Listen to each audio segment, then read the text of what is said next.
Bueno, un tema que lo vamos a tratar continuando con el análisis de los principios constitucionales y legales es precisamente el principio de independencia e imparcialidad en la función jurisdiccional. Principio sumamente importante por cuanto respetando las actividades y las acciones que tiene cada una de las funciones del Estado, definitivamente podemos garantizar que los procesos se sigan con apego a la ley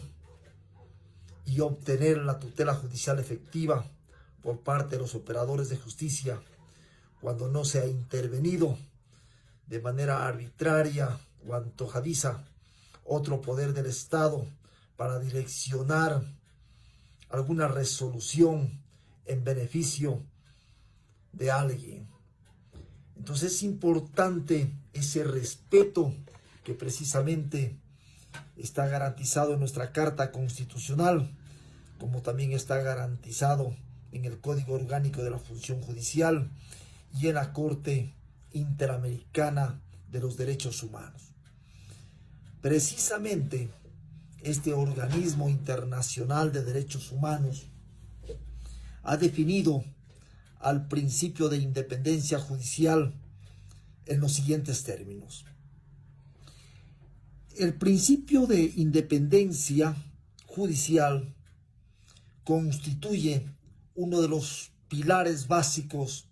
de las garantías del debido proceso, motivo por el cual debe ser respetado en todas y cada una de las áreas del procedimiento y ante todas las instancias procesales, en que decide sobre los derechos de la persona. Esta independencia debe ser intrínseca de todos quienes administran justicia para que sus actuaciones sean transparentes, límpidas y que no exista ninguna circunstancia que apañe el proceso, ya que siendo la actitud transparente del funcionario, estamos garantizando inclusive la veracidad de la seguridad jurídica.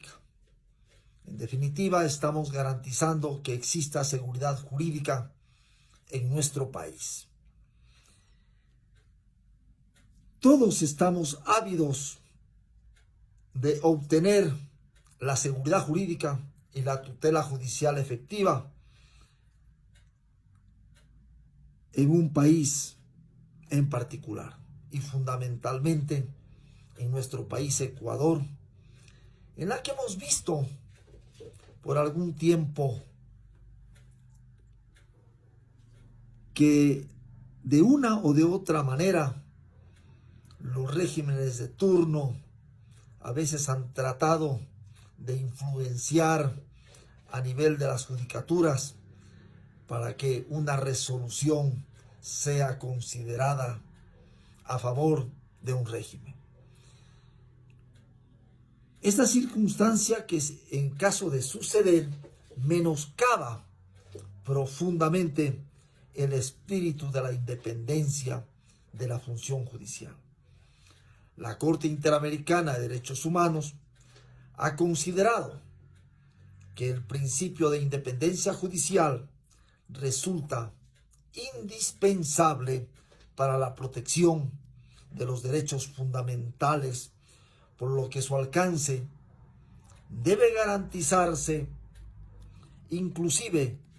en situaciones de carácter especial, como lo es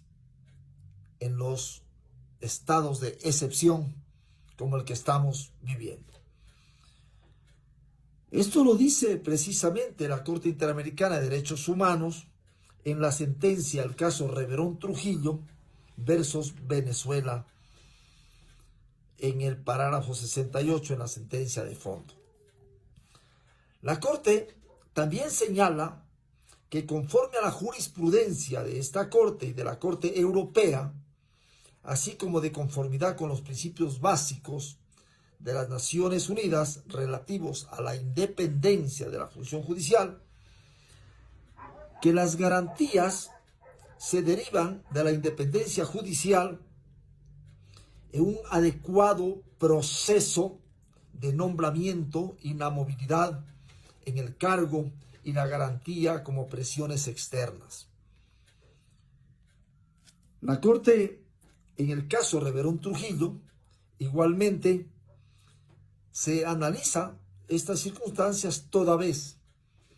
que se tenía antecedentes de que definitivamente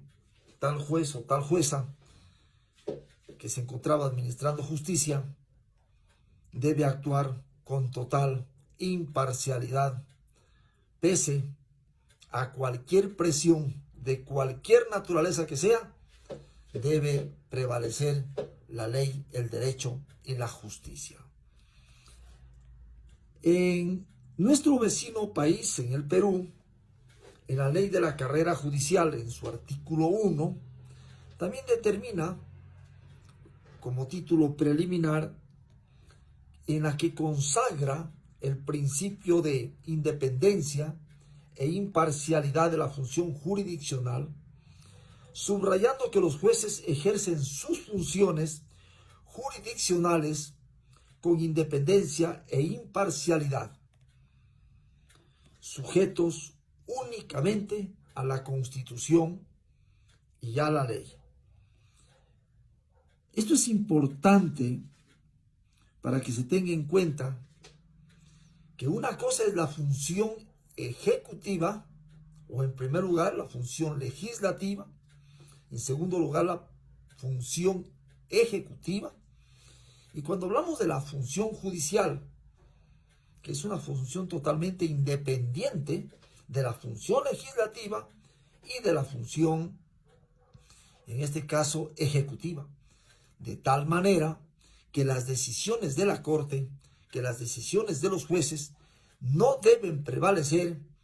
en base a los intereses, sean en este caso de la función legislativa o de cualquier ministro, etcétera, etcétera, que estén dentro del poder, en este caso ejecutivo. Ejerciendo esa independencia, podemos garantizar que las sentencias se apeguen a derecho y no se apeguen a este tipo de circunstancias que pueda ocurrir, como dije, menoscabando, por supuesto, todas las atribuciones que tiene, en este caso, el juez para emitir su resolución amparada en la ley, amparada en el derecho. Peor aún, influir para que la resolución salga a favor de un tercero, que puede ser, como estos casos que hemos visto, en el caso Metástasis, en las cuales la función judicial, parte de la función judicial, totalmente inclinada hacia presiones políticas, o inclusive puede haber presiones de carácter, en este caso, de la función legislativa. Cuando se respete a cada uno de las funciones en sus actuaciones, lógicamente que va a existir transparencia en las resoluciones, van a ser resoluciones más exquisitas, resoluciones que verdaderamente pueda utilizarse inclusive como jurisprudencia de triple reiteración, que las podemos utilizar en nuestras intervenciones posteriores en casos análogos o similares.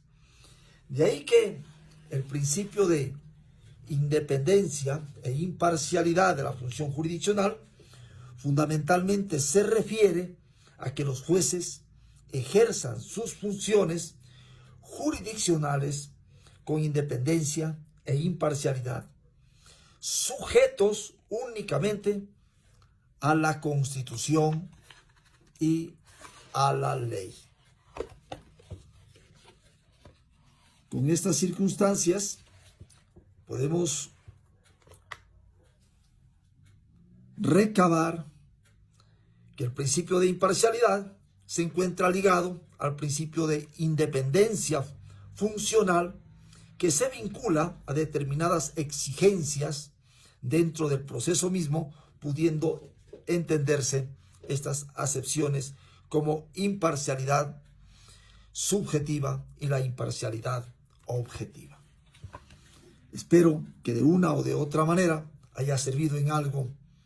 este análisis.